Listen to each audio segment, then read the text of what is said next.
Rose Bennett walked off that train, gripping her suitcase with both hands, not because it was heavy, but because she had nothing else left to hold on to. She had crossed 4 states to marry a stranger. The man was already dead, and the family waiting on that platform had never wanted a bride, they wanted a servant. She had $43 and a heart prepared for the worst. What she didn't know was that the worst day of her life was also the day everything she deserved was finally about to begin. Stay with us. This one will change the way you think about starting over. The train slowed before Rose could prepare herself. She had been rehearsing this moment, for weeks practiced expressions, measured smiles, the particular tilt of her chin that said, "I am not afraid," even when every nerve in her body said otherwise. She had written the words in her letters carefully. She had chosen her traveling dress with deliberate practicality. She had told herself, with the firm conviction of a woman who had survived much worse, that whatever waited for her in Red Creek, Montana, she could endure it. What she had not prepared for was the man not being there at all. The platform of Red Creek Station was loud and crowded and smelled of coal smoke and animal sweat. Rose stepped down from the car and stood very still in the middle of all that noise, scanning every face the way a woman scans a crowd when she is trying not to look afraid. Men with weathered hats, women in aprons, children chasing each other between wagon wheels, but no one holding a sign, no one watching for her. She waited 20 minutes before she let herself admit it.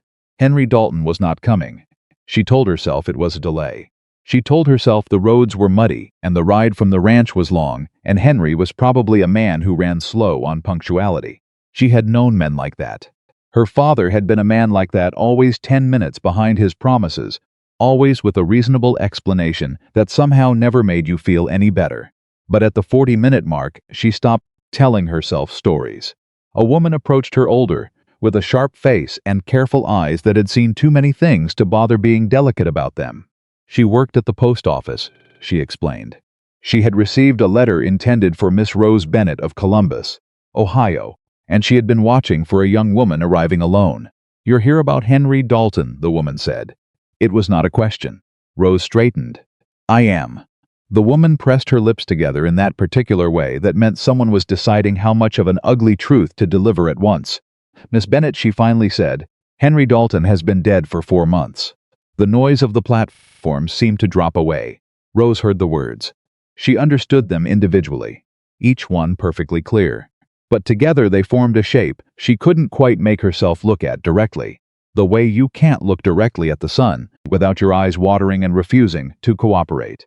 "Fever," the woman said. "Fast and mean, the way it goes sometimes. I'm sorry, Miss Bennett. I don't know who was sending you those letters after he passed. But I can tell you who I think it was." She said the name. Dalton, not Henry, his family. The Daltons had kept writing to her. 4 months of correspondence that had never come from Henry at all. They had described the ranch, the house, the life she would have. They had hurried her west with careful urgency, citing things like the approaching winter and the importance of arriving before the mountain passes grew difficult. They had signed every letter with Henry's name and Henry's hand, and had given her no reason, not one, to suspect that the man she was traveling toward no longer existed. Rose stood on that platform with 4 months of dead letters in her memory and understood, with a clarity that felt like cold water, exactly what they had done.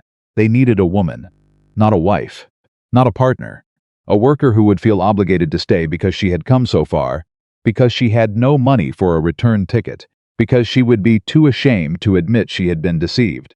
They had counted on her shame. They had counted on her being the kind of woman who accepted what she was given and made no trouble about it. Rose picked up her suitcase. "Where is the Dalton property from here?" she asked. The postal woman looked startled. "You're not thinking of going there." "I'm thinking," Rose said evenly, "of understanding exactly what I walked into." The Dalton wagon was already at the edge of town. She saw it before she was even looking for it, a heavy farm wagon with 2 broad-shouldered men on the bench seat, the kind of men who took up more space than strictly necessary and made sure you noticed. The older one, a thick-necked man with a gray beard cut close to the jaw, spotted her across the street and nudged the younger one without any attempt at subtlety. They had been waiting. Of course they had been waiting. Miss Bennett. The older man climbed down with the practiced ease of someone who spent his life getting in and out of wagons.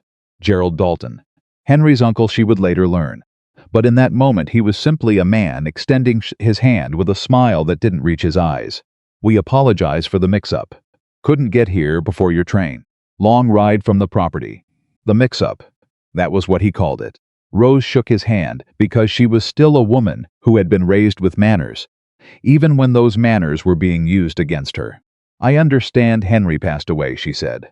"I'm sorry for your family's loss." Gerald's expression flickered. Just for a second, something moved behind his eyes, surprise. Maybe a recalculation. And then the smile came back. Wider this time and somehow worse. Word travels fast. "But you're here now, and the ranch still needs managing. We thought maybe you'd want to honor what Henry would have wanted, seeing as you made the trip and all." What Henry would have wanted. Rose studied the man's face and made a decision in about 4 seconds. She had not crossed 4 states to become indentured to a family of strangers. She had not spent months of letters and hope and quiet terror on a journey that would end with her scrubbing another family's floor because they had constructed an obligation out of nothing. "I appreciate the thought," she said, "but I don't believe I'll be going with you today." Gerald's smile went very still. The younger man on the wagon shifted his weight. "Miss Bennett," Gerald said, softer now, with an edge underneath the softness that she recognized from years of practice, "you don't have money for a return ticket. You don't know anyone in this town. You don't know where you're going to sleep tonight." Every word was true. She hated that every word was true. "Thank you for the information," Rose said. "Good day." She turned and walked back into town before her hands could start shaking where he could see them. She found a bench near the general store and sat down and let herself breathe.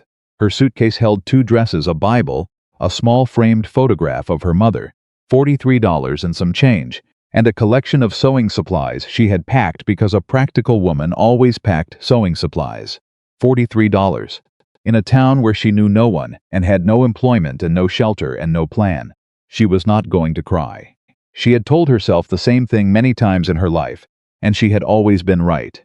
She was not going to cry because crying solved nothing, and nothing about this situation had a solution that involved tears. What it needed was thinking. She was good at thinking. She was going over her options. There were not many when the wagon rolled past her for the second time. Not the Dalton wagon. Simpler. A single horse. A flat bed loaded with lumber and feed sacks, driven by a man who was paying more attention to the road than to the people on either side of it. He had his hat pulled low and his shoulders set in that particular way of a person who had somewhere to be and no interest in delay. He almost made it past her. Then the Dalton wagon pulled alongside her bench, and Gerald's voice came down from the seat with that same soft, edged quality. "Last chance, Miss Bennett. It's a long walk to the next town." The passing wagon stopped. The driver didn't turn around immediately. He sat for a moment, reins loose in his hands, and something in the set of his back suggested he was listening and deciding at the same time. Then he turned. He was lean and dark-eyed under the hat brim, with a jaw that looked like it had been cut rather than grown, and the kind of stillness around him that Rose associated with men who had learned patience the hard way. He looked at Gerald Dalton. "Problem here?" His voice was low and unhurried, the kind of voice that didn't need volume to carry. Gerald straightened on his seat. "None of your business. Cole." "You're right about that," the man said. He didn't look away from Gerald. "Ma'am, you need a ride somewhere?" Rose stood up from the bench. Her hands were completely steady. "Yes," she said. "I do." She picked up her suitcase and walked to his wagon before Gerald Dalton could say another word.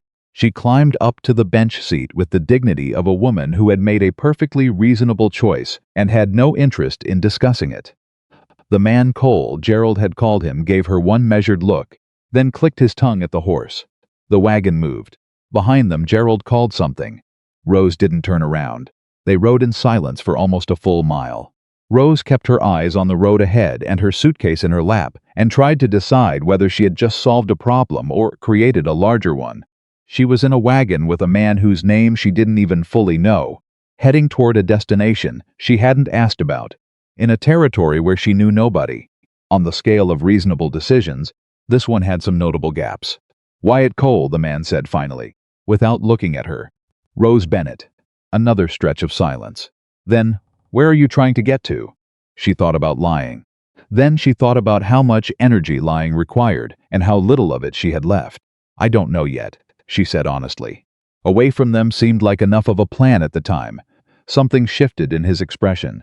Not quite a smile. Something quieter than that. That's a start. Do you know the Daltons? I know of them.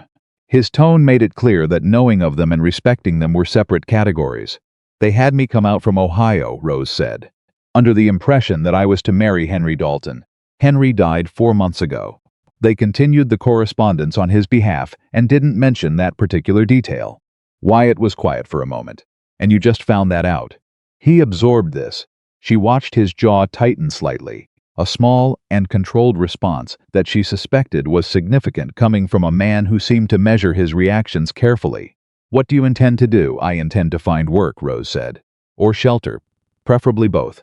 I have $43, which buys some time but not unlimited time. Wyatt Cole said nothing for another long stretch of road. Then he said, I've got a spare room. Rose turned to look at him fully for the first time. He was still watching the road. I beg your pardon. Ranch is 2 miles out. Got a room that sits empty, he paused. I'm not in the market for a wife. I want to be straight with you about that. I'm not currently in the market for a husband, Rose said. That plan ended somewhat abruptly this afternoon. Fair enough. You don't know me. I know you turned down a bad deal when you had very few options. That tells me something.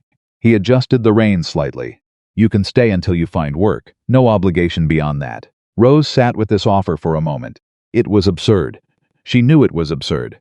She also knew that absurdity and necessity did not cancel each other out, and that sometimes a woman made decisions based on which stranger looked at her with something closer to respect than ownership. Why? She asked. He was quiet for a moment in the way that suggested he was actually thinking about the answer, rather than reaching for the easy one. Because nobody should have to face the world alone, he said. He said it simply, no performance in it. Rose looked at the Montana sky, which was bigger than any sky she had ever seen in Ohio, pressing down on the mountains with a weight and beauty that made her feel very small and strangely brave at the same time. All right, she said. Cole Ranch was not what she had expected. She had imagined something rough and makeshift, the way she imagined everything about the frontier temporary, apologetic about its own existence. What she found instead was a property that had clearly been built by someone who intended to stay. The main house was solidly framed, a full porch running across the front, a kitchen garden in need of attention on the south side. Beyond it, barns and outbuildings, and the sounds of cattle drifting in from somewhere distant. It was worn but not neglected, established but not comfortable. It had the feeling of a place that worked very hard and rested rarely. Wyatt brought the wagon around to the side of the house and began unloading the lumber without preamble. 2 ranch hands appeared from the direction of the barn, both of them pulling up short at the sight of her. Miss Bennett will be staying in the spare room, Wyatt said, not looking up from the lumber. She's had a difficult day. Anyone who makes it more difficult can look for work elsewhere.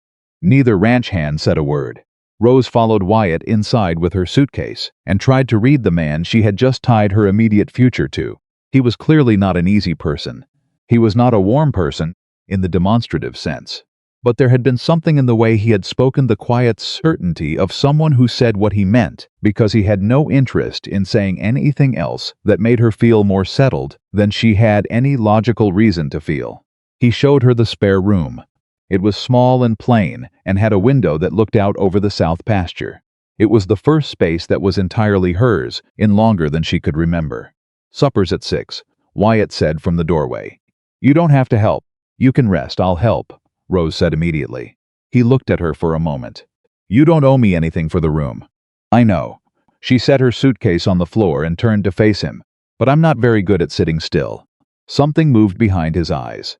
A flicker of recognition, maybe. Or something close to it. 6 o'clock then, he said. He left her alone with the room and the window and the view of the pasture, and Rose sat down on the edge of the bed and pressed her hands flat against her knees. She had expected rejection. She had expected a night spent on a platform bench, or worse, the back of a wagon belonging to men who looked at her and saw labor rather than a person. She had not expected a quiet rancher with dark eyes and careful words who told her nobody should have to face the world alone. She didn't know what to do with that yet. But she knew something she hadn't known this morning, that sometimes when the plan collapsed entirely, what came after it could surprise you. Supper was beans and cornbread and black coffee, and it was the best meal Rose had eaten in 3 days of train food and nervous waiting. She sat across the table from Wyatt while the two ranch hands ate at the far end, watching her with the cautious curiosity of men who didn't often see women at this table. She found out their names: Tom, the older one with the gray at his temples, and a younger one everyone called Dutch, for reasons nobody seemed to remember. They were polite but reserved in the way of men who had learned not to make attachments to things that might not last. She understood that feeling precisely. Wyatt ate with the economy of a man who had learned to regard meals as fuel rather than pleasure, and he spoke very little. But she noticed that when she offered an observation about the garden, about the road conditions, about a broken hinge she had spotted on the kitchen door, he listened with a fake attention that was more respectful than most conversations she had managed to have in her own family home. "The hinge can wait," he said. "The garden can't, I noticed that. The late carrots need to come in before the first frost." He looked at her across the table. "You garden?" "I grew up with one. My mother's was the best in the county." She paused. "She's been gone 8 years. Something in his expression shifted. Not pity, she had seen enough pity to recognize it, and this was not it. This was something more careful. "I'm sorry. She would have liked this country," Rose said. She always believed in wide spaces. The table was quiet for a moment, and in that quiet something changed, some small thing, like a door left ajar that had previously been shut. Wyatt reached for his coffee cup and said, "My mother planted roses against the south wall. Didn't survive the first winter. Roses are stubborn in the wrong soil," Rose said. "So I learned." She looked at him. He looked back. It lasted maybe 2 seconds, this look, before he dropped his eyes to his coffee and the moment passed. But it was there. It was real. Dutch cleared his throat at the far end of the table. Tom very studiously found something fascinating in the bottom of his bowl. Rose picked up her cornbread and ate it and told herself not to read anything into 2 seconds. She was not always successful at following her own advice. She lay awake long after the house had gone quiet, listening to the Montana night, which was different from any night she had known. Coyotes somewhere distant, the shift and settle of the barn, wind against the window she had cracked open, because she needed to hear things she wasn't sure she could name. She thought about the Daltons. She thought about the 4 months of letters she had kept in a bundle in her suitcase, tied with kitchen string, each one signed with a name that belonged to a dead man. She thought about Gerald Dalton's eyes when he said "last chance," and the way those 2 words had been designed to make her feel like there was no road that didn't run through him. She thought about Wyatt Cole saying nobody should face the world alone. And she thought about how strange it was that a man she had known for 6 hours had spoken to her with more basic dignity than most of the men she had known her entire life. She didn't let herself think past that. But she made herself a promise. There in the dark of the spare room with the Montana wind against the window, she was not going to be a woman who was grateful for minimum decency. She was going to be a woman who recognized when something was more than that, and this was more than that, and she was going to pay attention. Outside somewhere a horse moved in the barn. Rose closed her eyes. Tomorrow she would assess the kitchen garden. Tomorrow she would find out what this ranch actually needed and what she could actually offer, and begin the process of understanding the life she had inadvertently landed in. Tonight she let herself acknowledge one quiet, surprising thing. She had stepped off a train this morning prepared for the worst. What she had found instead was a man who had offered her a room and meant it simply. That was not nothing. That, in Rose Bennett's experience, was rare enough to be worth protecting, and she woke the next morning with that thought, still sitting quietly in her chest, like an ember that hadn't decided yet whether it would catch or go cold. She was up before anyone else. She had always been an early riser, the kind of habit that gets built into a woman when she grows up in a house where the best hours of the day were the ones before anyone else claimed them.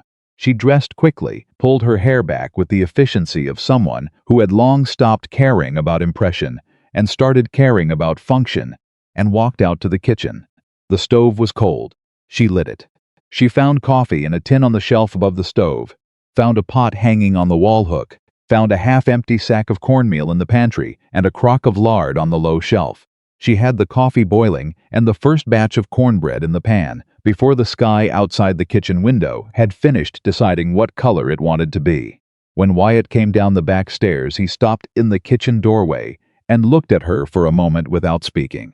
"Coffee's ready," Rose said without turning around. She heard him cross the kitchen, heard the scrape of the mug being lifted from the shelf. He poured, he drank. He said nothing for a full minute, and she let the silence sit because she had learned overnight that his silences were not the same as absences. "You didn't have to do this," he said finally. "I know." She turned the cornbread over in the pan. "I told you I'm not good at sitting still." Another pause. Shorter this time. "Neither am I."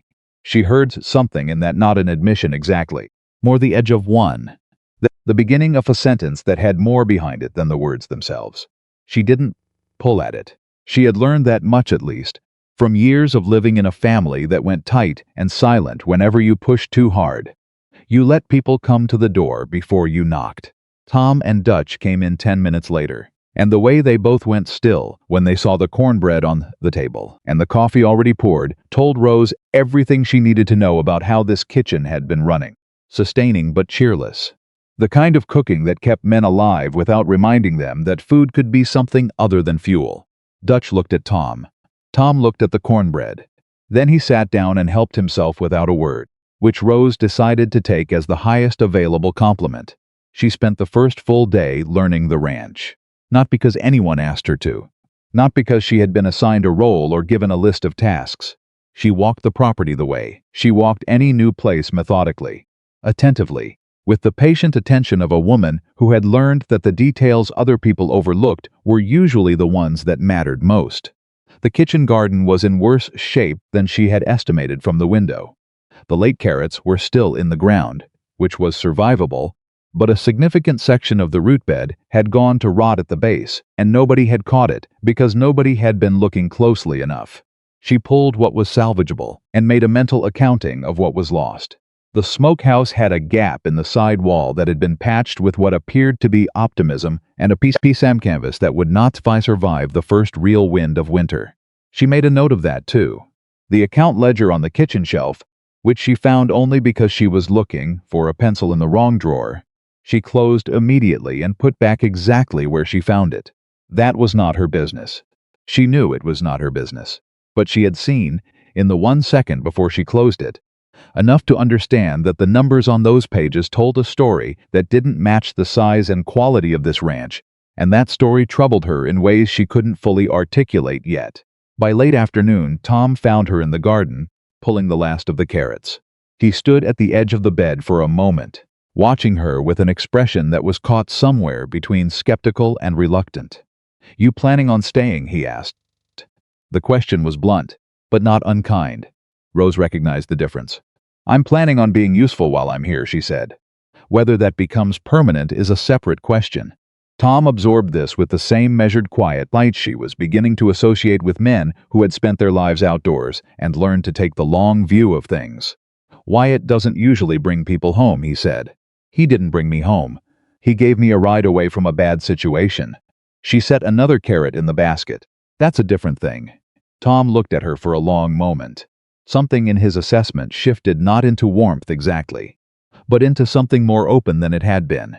"You know what you're doing with those roots? Better than whoever pulled them last time." He almost smiled. She counted that as a victory. Wyatt came in for supper smelling of horse and honest labor, which was, Rose had decided, among the more trustworthy smells a person could carry.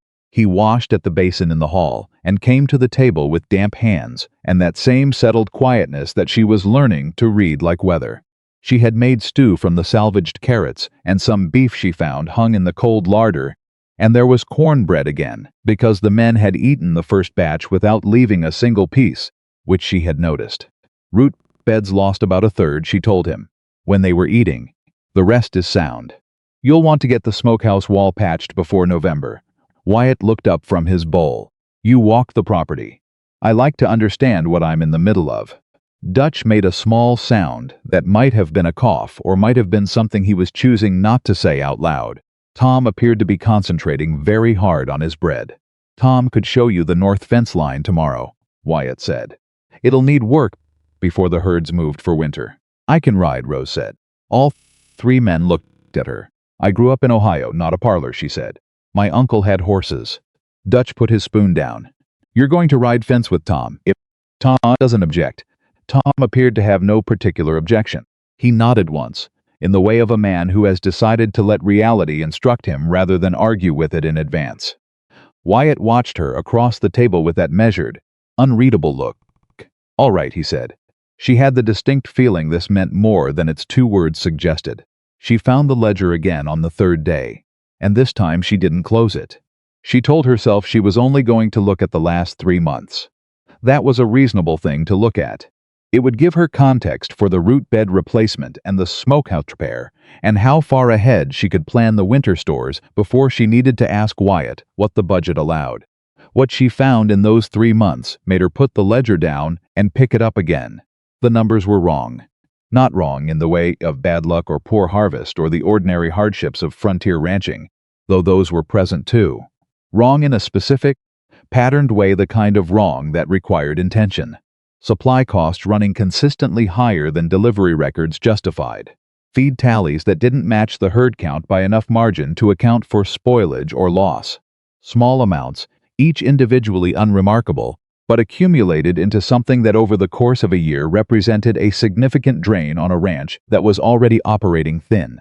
She sat with the ledger for a long time, cross-referencing backward through the previous years, with the careful attention of a woman who had kept her family's household accounts from the age of 16 and knew the difference between honest imprecision and deliberate manipulation. By the time she heard the wagon coming back from town, she had 3 pages of her own notes and a very clear, very uncomfortable picture of what she was looking at. Someone had been stealing from Wyatt Cole for at least 2 years. She didn't tell him that night. She wanted to be certain before she spoke. Certainty required more than one pass through the numbers, and she wasn't a woman who spoke before she was ready. She had learned that lesson young: speak too soon, and they dismiss you. Speak with doubt in your voice, and they use the doubt against you. Speak only when you cannot be argued out of what you know. So she spent the next 2 evenings with the ledger and a lamp, and the careful silence of the house after supper. And she built her case the way she imagined a lawyer built a case, with evidence sorted and stacked and cross-referenced until it was no longer a matter of interpretation, but of plain arithmetic. On the 4th evening, she found the supplier receipts tucked into the back of the ledger box. They were not organized, which told her Wyatt had never compared them to the accounts himself. When she laid them out in order alongside the recorded supply costs, the gap became undeniable. 19 months of inflated billing, billed by a company called Greer Merchant Supply out of Billings. And at the bottom of 6 of those receipts, initialed in a hand she had to look at twice, a name she recognized: D.H. Dutch. Rose sat back in her chair and pressed her hands flat on the table. She looked at the initials for a long time. She thought about the way Dutch had shifted in his seat when she first sat down at the dinner table. The way he had watched her, without appearing to watch her. The way he had been first out of the barn when Wyatt's wagon returned from town, not eager to help. She now understood, but eager to account for what Wyatt had or hadn't acquired from which merchant. She thought about the fact that she had ridden fence line with Tom, and learned from those 3 hours that Tom was a man of complete reliability and unshowy competence, and had been with the ranch for 11 years. She thought about the fact that Dutch had come on 18 months ago. 18 months. 1 month before the inflation in the accounts began. Her hands were very steady. Her heart was going fast. She found Wyatt alone in the barn the next morning, working on a bridle that had cracked in the cold. She waited until he looked up. "I need to show you something," she said. "And I need you to look at all of it before you say anything." He set the bridle down. His eyes went to her face and stayed there, reading whatever it was he read in her expression. "How bad?" "I don't know what you'll think is bad," she said. "I know what I found." She spread the pages on the work table, her notes, the receipts, the side-by-side comparison she had constructed over 4 evenings of careful work. She walked him through it without editorializing, without telling him what to feel. The way she would want to be shown something difficult as clearly and as completely as possible, and then left to make her own conclusions. Wyatt was very still through all of it. She had learned to read his stillness, in the small amount of time she'd had to learn it. This one was different from the stillness of a man thinking. This was the stillness of a man absorbing a blow and refusing to fall down. When she finished, he was quiet for a long moment. Initials, he said. You're sure? I compared them to the supply list Dutch signed 2 weeks ago. The hand matches. Outside, she could hear the regular sounds of the ranch cattle. Wind, Tom's voice calling to something or someone in the distance, and they made the quiet in the barn feel even more specific. Even more contained years, Wyatt said. 18 months, approximately. Starting about a month after Dutch joined the crew. He looked at the pages again. Not checking her work, she realized. Processing it. There was a difference, the Greer account. I set that up before he came on. He'd have had to get access to the billing. Someone told him what margins to work inside. Rose hesitated. I don't know who, his jaw tightened slightly. I do. He said it quietly, with the particular flatness of a man who has just confirmed a suspicion he'd been telling himself he was wrong to have. She waited. Gerald Dalton has a cousin who owns Greer Merchant Supply, he said. The world shifted about 2 degrees. Rose heard herself say, Gerald Dalton. We share a boundary on the east property line. He's made 3 offers to buy this land in the last 4 years. I've turned them all down. He picked up one of the receipts and set it back down. I thought the last 2 years of losses were bad luck. Dry summer, high feed prices. The feed prices said carefully. The billing wasn't. He looked at her for a long moment across the work table, across her 4 evenings of work, her careful pages, her side-by-side columns, and there was something in his expression that she didn't know how to name. It was not simply gratitude. It was something that included gratitude but was larger than it. Something that looked like a man who had been trying to hold a wall together alone for a very long time, and had just discovered there was someone standing beside him. Rose, just her name. He hadn't used it before, she realized. He had avoided it or gone around it. The way you sometimes navigate around something you aren't sure how to approach. You didn't know, she said. That's not a weakness. That's what happens when someone deliberately works around your trust. He said nothing, but his shoulders dropped by a fraction, the smallest, most controlled kind of relief, and she understood that she had said exactly the right thing. Dutch was gone from the ranch by nightfall. Wyatt handled it with the same economy he seemed to bring to everything, a private conversation in the barn that lasted less than 20 minutes, after which Dutch rode out on his own horse without collecting the week's wages he was owed. He didn't look at Rose as he passed the house. Tom appeared at the kitchen door an hour later with an expression of a man who had strong feelings he was choosing not to perform. You find all that yourself, he asked. I was looking for pencils, Rose said. He stood there for a moment. Then he said, he's a good man. Wyatt. He works hard and he does right by people. And he doesn't deserve what's been done to him. I know, Rose said. That's why I showed him. Just so you know, he said. In case it matters. He left before she could ask what he meant by that. She suspected he meant it to be clear, and she let it be. The evening after Dutch left, the ranch was different, quieter on the surface. But underneath the quiet there was something that had shifted in tension, the kind of shift you feel when weight that's been distributed unevenly gets distributed. When something that was straining finally settles. Tom moved around the property with a lightness he hadn't shown before. The horses seemed calmer. Rose told herself she was imagining that last part, and then decided it didn't matter either way. Wyatt came to the kitchen after supper and stood in the doorway the way he sometimes did, hands in his pockets, not quite entering but not quite leaving either. You're not a housekeeper, he said. Rose set down the dish she was drying. You're not a ranch hand either. Also no. He looked at her. What are you? She considered the question with the seriousness it deserved. I'm practical, she said finally. I pay attention to what's in front of me. I'm good with numbers and I'm not afraid of work, and I don't leave things unfinished. You were a bookkeeper? I kept my family's accounts, and the accounts of 2 neighboring families when their wives got sick and no one else knew what they were looking at. She folded the dish towel. Women in Ohio don't get the title. They just do the work. Something moved in his expression, a flicker of something she might, in a more reckless state of mind, have called recognition. That's not, she agreed. It isn't. He was quiet for a moment. I'd like you to look at the full ledger. The past 5 years. If you're willing. I was already planning to, she said honestly. He almost smiled. She could see it in the corner of his mouth. Reluctant thing that appeared to surprise him as much as it surprised her. 6 in the morning, he said. I'll have coffee. He left, and Rose stood in the kitchen with the dish towel still in her hands and tried to name what had just happened. It was not a romantic overture. It was not that. It was a man offering a woman a role she had already created for herself and asking if it was all right with her that he'd noticed. It was, she decided, one of the more dignified things anyone had ever offered her. She put the dish towel down and went to bed early so she would be awake before the sky made up its mind in the morning. Over the next week, they developed a rhythm.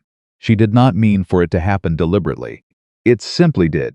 The way all the truest patterns in life seem to arrive not through planning, but through the accumulation of small, consistent things. She was up first always. Coffee by the time he came down. They went over the ledger for an hour before Tom arrived, and the day's work pulled Wyatt in 6 directions at once. He explained the ranch as they worked through the numbers. 5 years of weather and cattle prices, and the particular mathematics of a property that ran thin in a hard winter and tight in a dry summer. She listened to all of it, the way she had always listened completely, without interrupting, filing the details in the careful mental cabinet she had been building her whole life without anyone ever calling it intelligence. On the 3rd morning, she found the second problem. It was smaller than the Greer issue, or rather it was smaller in its individual increments, but potentially larger in its consequences. A debt arrangement with a lender in Billings, whose name she didn't recognize, with terms that were structured. She read it 3 times to be sure with the specific design of a trap. Low monthly payments that appeared manageable. A balloon payment at the end of year 3 that would be, at current ranch income levels, essentially impossible to meet. The debt had been arranged 18 months ago. She looked at the date for a long time. Same month Dutch arrived. She kept her voice even. Who arranged the Billings note? He looked up from the cattle tally he'd been working. A broker in town. He came out to the ranch. Said he had a favorable arrangement through a contact in Billings. Did you know a man named Carver before that? No. Did anyone recommend him to you? He was very still now. Dutch mentioned him. She turned the page toward him and pointed to the repayment schedule without comment. The silence in the kitchen stretched out long enough to hear the wind finding the gap in the smokehouse wall. He was trying to take the ranch, Wyatt said. Dalton, Rose said. Dutch was just the mechanism. The debt matures in March. Yes, I can't meet that balloon payment at current operating levels. No, she said, but you might be able to, if the savings from corrected supply costs are redirected and you pick up 2 or 3 additional cattle contracts before winter. She had already worked out the rough arithmetic. She spread her notes out beside the ledger. It's not comfortable math, but it's possible math. He studied her notes. He studied them for a long time, and she let him, because she knew what it felt like to see a problem that had been invisible become suddenly visible, the mix of relief and rage and exhaustion that came with understanding what had been done to you. How did you get from looking for a pencil to this? He asked finally. I pay attention. Why? She thought about it. Because the world is full of people who don't, she said, and someone ought to. He held her gaze for a moment longer than he'd held it before. It wasn't dramatic. It wasn't charged, in the way that stories sometimes make things charged.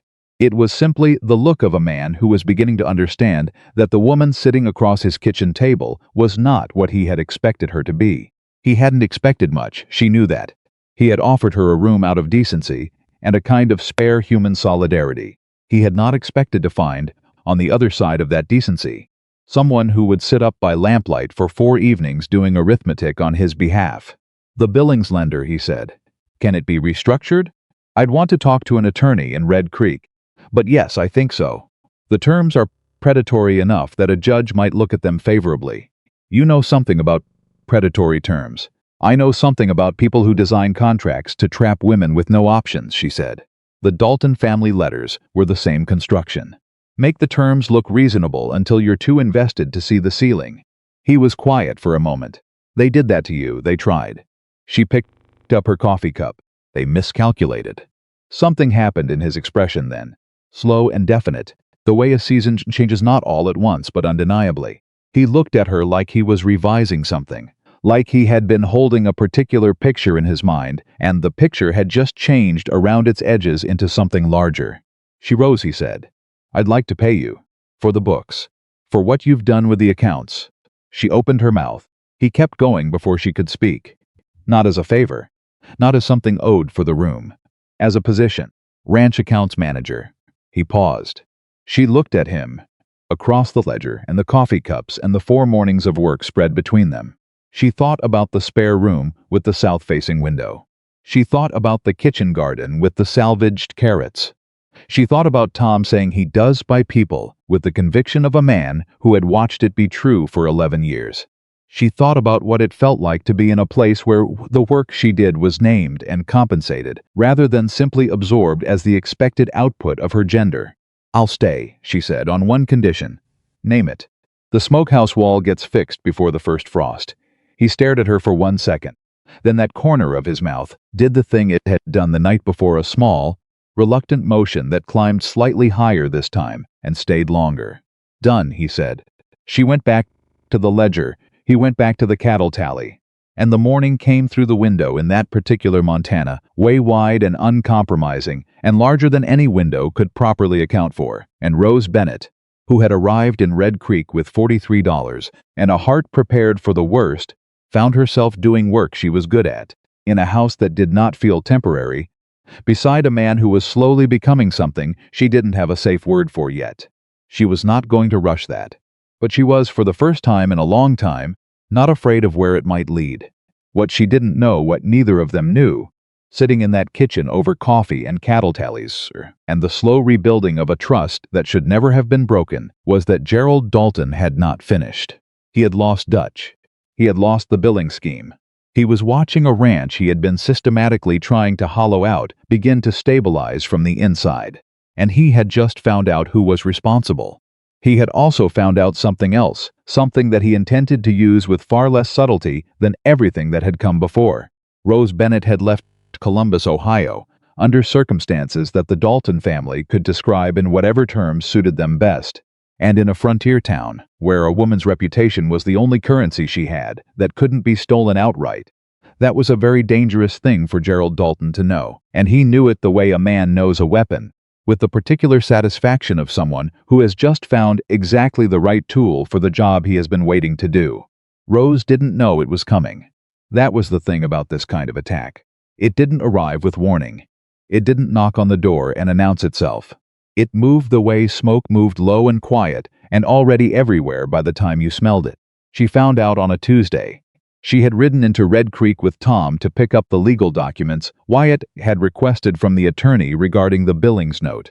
It was her 3rd time in town since arriving, and each time she had felt the particular calibration that came with being a new face in a small place, people noticing her, assessing her, filing her into whatever category their existing information suggested. This Tuesday the calibration was different. She felt it before she understood it. A woman she had spoken to briefly at the general store 2 weeks ago, a Mrs.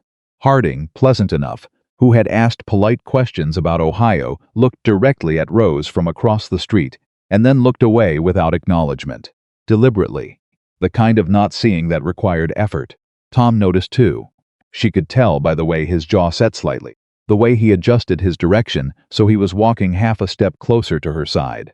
She picked up the documents from the attorney's office, without incident. But when she stopped at the general store for the supply list Wyatt had given her, the man behind the counter, a Mr. Greeley, who had previously been efficient and unremarkable, took 3 times longer than necessary and twice asked her to repeat items she had stated clearly. In the street afterward she heard her name, not spoken to her, spoken about her. 2 women near the milliner's doorway, voices lowered but not lowered enough, and one phrase that reached her with perfect clarity before the wind took the rest. Came out here under false pretenses. She kept walking. Her face was completely composed. Her hands at her sides were not shaking. She made sure of that deliberately. The way you make sure of things when you know someone might be watching to see if you'll fall apart. Tom said nothing until they were back at the wagon. Then he said very carefully, "Wyatt needs to know about this." "Yes," Rose said. "He does." She told him that evening. She told him the way. She told him difficult things completely, without softening the edges, with the evidence she had in the order she had collected it. Mrs. Harding's deliberate blindness. Greeley's studied inefficiency, the 2 words she had caught near the milliner's doorway, and the tone in which they were delivered. Wyatt listened without moving. When she finished, the kitchen was very quiet. What exactly are they saying? He asked. I don't know the full version yet. What I caught was false pretenses. She kept her voice level. The Daltons know why I came to Red Creek. They know the story could be told two ways, the true way, and the way that makes me look like a woman who travels across the country chasing a man and ends up living on a different man's property within a week of arriving. The muscle in his jaw moved. That's not what happened. I know that, you know that. She looked at him steadily. Red Creek doesn't know that. He stood up from the table and went to the window, which she had learned was what he did when he needed to think without being watched. She let him stand there. She understood needing to turn your face away while you organized yourself. I'll go talk to Gerald, he said. That won't help, she said it quickly but not sharply. Going to Gerald tells him it's working. It tells him the pressure is reaching you. That's exactly what he wants. Wyatt turned around. What do you suggest? I suggest we let me handle the documents first. If the billings note can be restructured before he makes a formal move, he loses his biggest lever. A man trying to force a land sale has less ammunition when the land isn't financially distressed. He looked at her for a long time. You're thinking about the ranch. I'm thinking about all of it, she said. The ranch, the debt, your reputation, and mine. They're connected. Pulling on one thread affects the others. He came back to the table and sat down and looked at her in a way that had become familiar over the past 2 weeks, that measuring, revising looked like. She kept becoming something slightly different from what he had last calculated. Rose, he said, what did they say about you in Ohio? The reason you left. She had been waiting for this question. She had known it would come eventually, because she was a practical woman, and she knew that incomplete information was a weapon, and the best defense against it was to supply the complete version yourself, on your own terms, before someone else supplied a worse one. My father had debts, she said. When he died, those debts needed settling. He had a business partner named Aldrich who offered to buy the house and the remaining assets. The offer was fair by the numbers. I accepted it. She paused. What I didn't accept was Aldrich's secondary offer, which was not about property. Wyatt was very still. He told people in Columbus that I had encouraged his interest and then rejected him out of spite when the money was settled. She said it flatly, without color. A woman who refuses a man of means in a small city is always the one who did something wrong. That was the environment I was leaving when I answered Henry Dalton's advertisement. The silence stretched. How much of that will Dalton find? Wyatt asked. Enough to construct a version with. She folded her hands on the table. He won't have the real version, because the real version requires talking to people who knew me, and most of them are dead or moved on. He'll have the Aldrich version, which is designed to make me look like a woman who uses men and moves on when it's convenient. That's a lies. People who know you here have known me 2 weeks. She said it gently, because it was the truth and it needed to be said. That's not enough time to outweigh a story from someone's home city, especially when the someone doing the telling makes sure to look sorry about it. Wyatt put both hands flat on the table. He looked at them. Then he looked up. I know what I've seen in 2 weeks, he said. Something moved in her chest. She didn't let it into her face. I know you do. But this isn't about what you know. This is about what Red Creek is going to hear, and from whom, and in what order. He was quiet for a moment. Then we get ahead of it how? He looked at her steadily. Same way you got ahead of the ledger problem. With evidence. With something they can see and touch and verify themselves instead of just being told. She looked at him. He looked back.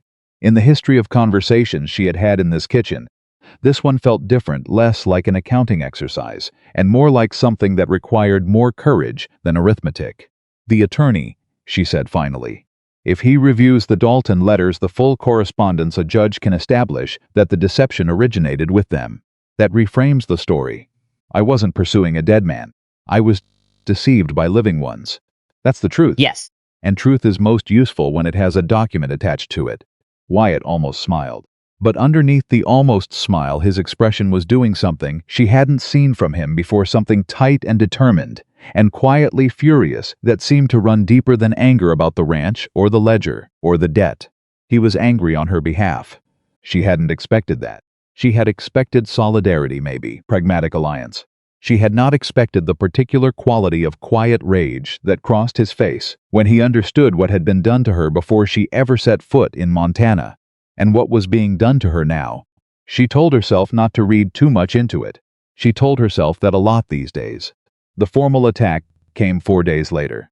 She heard about it from Tom, who had gone into town for harness supplies and came back with a face like incoming weather. He found her in the ranch office, which she had reorganized over the previous week into something functional and orderly, and he stood in the doorway with his hat in his hands. "Gerald Dalton's been talking to people," he said. "To the sheriff, specifically." Rose put her pencil down. What about you?" He shifted his weight. "He's saying you came out here under false pretenses. That you were supposed to marry into the Dalton family, and instead you went with Wyatt." He stopped. Started again. "He's implying things he doesn't need to say out loud. That I'm living here as something other than a ranch employee." Tom's jaw tightened. Yes, and the sheriff listened. Didn't commit to anything. But Dalton's got friends on the town council, and one of them was apparently standing there when the conversation happened. Rose stood up from the desk. "Where's Wyatt?" "Northfield. I'll go." "No." She reached for her jacket. "I'll go." Tom looked at her for a moment with that expression she had come to recognize, the one that was not quite surprise anymore, but something adjacent to respect. "All right," he said. She found Wyatt at the north fence line, working with wire in a post mall, and she told him what Tom had told her. She told him standing in the open field, directly, the way she told him everything. She watched his hands go still on the wire. He turned around slowly. "He went to the sheriff," Wyatt said. "Yes, he's pushing faster than I expected. He knows about the attorney appointment." She had been thinking about this on the ride out. Someone told him, "We're moving on the Billings note. If that note gets restructured before he can force a default, he loses the ranch. He needs to move before we do." Wyatt set the post mall down. "How long until the attorney can file?" 3 days. Maybe 4. "Dalton's going to make his move before that." "Yes." He looked at her with that steady, unreadable look. "Are you afraid?" The question was direct enough that it surprised her. She thought about lying the comfortable social lie, "Of course not," and then she thought about the fact that Wyatt Cole did not ask questions he didn't want honest answers to. "I am," she said. "But not of Dalton. I'm afraid of being made into something I'm not, and having no way to prove the difference. That's the part that frightens me." He looked at her for a long moment. "I won't let that happen," he said. "You can't make that promise. I can make the part of it that's mine to make." His voice was quiet and absolutely certain. "The rest we handle together." She looked at him standing there in the open field with the Montana sky doing its enormous thing behind him, and she felt something shift in the careful arrangement she had built. Inside herself, the measured, defended arrangement of a woman who had learned not to trust easily because trust had cost her too much. She didn't let it show, but she felt it. Gerald Dalton arrived at Cole Ranch the next morning. He did not come alone. He brought 2 men with him, not ranch hands. Men in town clothes, and he brought them to the front of the house at 8 in the morning when the whole ranch could see, which was a choice designed to look official and feel like a verdict. Rose was in the kitchen when she heard the horses. She came to the porch and stood there, and she did not go back inside. Wyatt came out from the barn. Tom appeared from the direction of the bunkhouse. Nobody had sent for either of them. They simply came. Gerald looked at the arrangement on the porch, Rose standing at the rail, Wyatt coming across the yard, Tom behind him, and something moved in his expression. Not uncertainty. Something more careful than that. "Cole," he said, "we need to talk about your house guest. Miss Bennett is not a house guest." Wyatt stopped at the foot of the porch steps. His voice was completely level. "She manages the ranch accounts.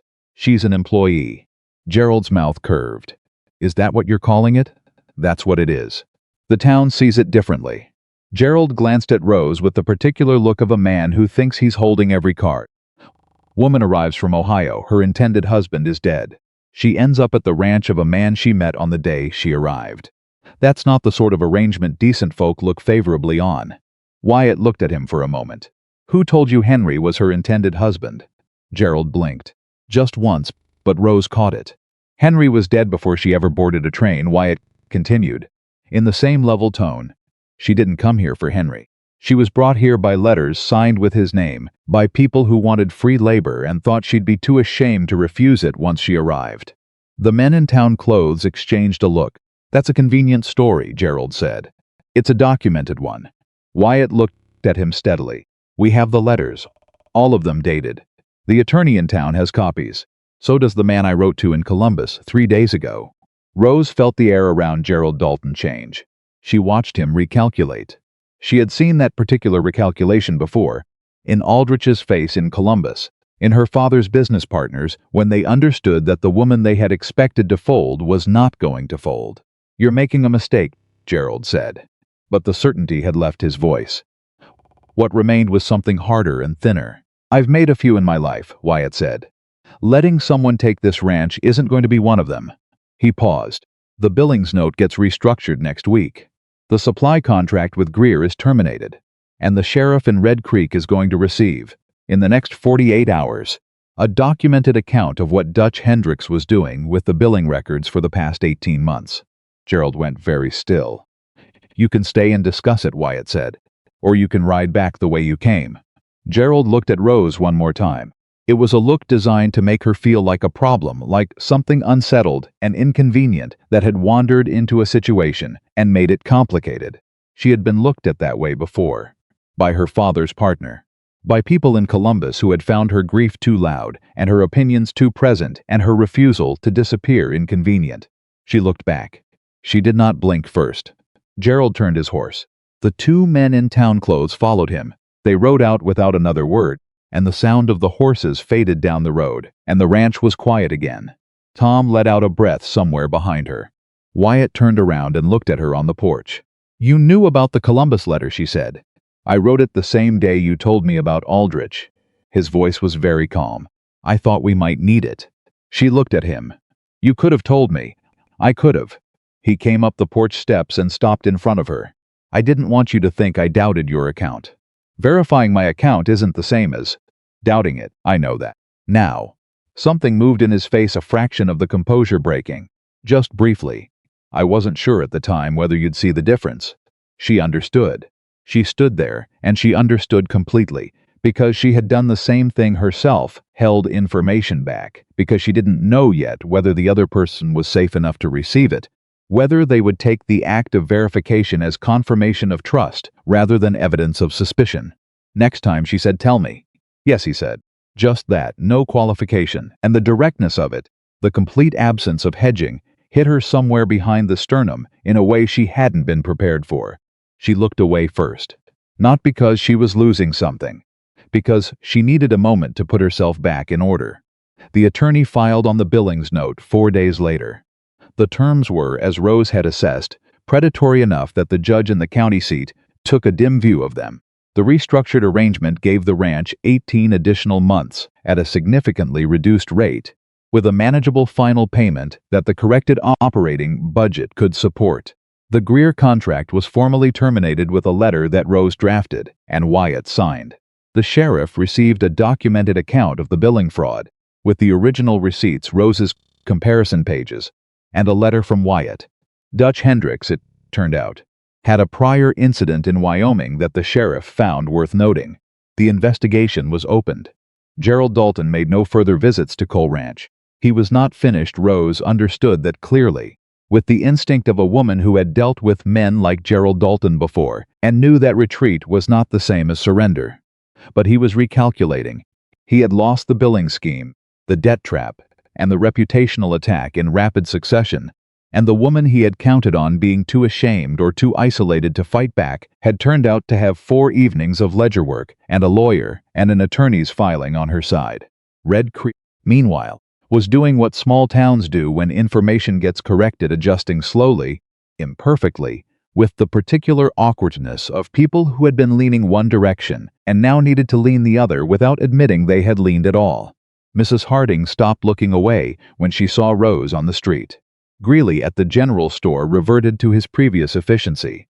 Not apologies, but acknowledgments, in the understated language of people who had reconsidered their position.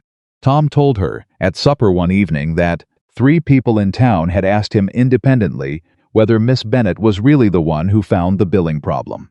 "What did you tell them?" she asked. "The truth," he said. "That you found it looking for a pencil." She laughed. It surprised her, the sound of it, full and genuine and escaping before she could measure it. She hadn't laughed like that in months. Maybe longer. Wyatt looked at her across the table when she laughed. She felt at his attention, arriving like something physical, like warmth from a stove when you've been standing in the cold too long. She turned toward it before she remembered to decide whether she should. Their eyes met for just a moment. She looked down at her supper and told herself to eat. 3 evenings after the attorney filing, Wyatt found her on the porch. She had gotten in the habit of sitting out there after supper, in the last of the light, because Montana evenings had a quality she couldn't name and hadn't encountered anywhere else, something in the particular weight of the air, the way the temperature dropped cleanly and completely, the sounds that traveled from far away without the city's interference. He sat down in the other chair. He didn't announce himself or ask permission. He simply sat, the way people sit in places where they belong, and for a while neither of them said anything. "Tell me about Ohio," he said finally. She turned to look at him. The request was unexpected. Not threatening, it had no edge to it, just quiet and genuine, and aimed at something she hadn't been asked for directly before. "What part?" "Any part. The part you chose before all this." She thought about it. "I taught myself accounting from my father's books." He thought it was a curiosity. "My mother thought it was practical." She was right. She paused. "I wanted to open a small bookkeeping practice. For households. Women mostly, who had no one to show them how to manage what little they had." Wyatt was quiet for a moment. "Why didn't you?" "Because I was a woman in Columbus, in 1883, with no husband, no professional standing, and a father's business partner who told everyone I was difficult." She said it without bitterness, not because she didn't feel it, but because bitterness had a weight she decided long ago was not worth carrying at full load. "Nobody was going to let me open a practice." "You could have one here." She looked at him. He looked back, and his expression was completely serious. "Small town, frontier territory. Half the ranches in this county don't have anyone who can keep books. I know 3 families off the top of my head who are probably in the same situation I was in. Losses they think are bad luck because nobody's looked closely enough." She sat with this for a moment. "You're suggesting I set up a bookkeeping practice in Red Creek. I'm observing that the need exists and you have the skill." He paused. "What you do with the observation is your business." She looked at him for a long time. He was not a man who gave compliments easily or offered things carelessly. She had learned that with precision over the past weeks. When he said something, it was because he had thought it through and found it true. "Why are you telling me this?" she asked. He was quiet for a moment, not evading. "Deciding because you came here expecting to be used," he said. "I'd rather you leave knowing what you're actually worth." The porch was very quiet. She heard her own heartbeat, with a clarity that was slightly inconvenient. "What makes you think I'm leaving?" she asked. The words came out more directly than she had intended them. She heard them in the air and could not take them back, and found, in the fraction of a second that followed, that she did not want to. Wyatt turned to look at her fully.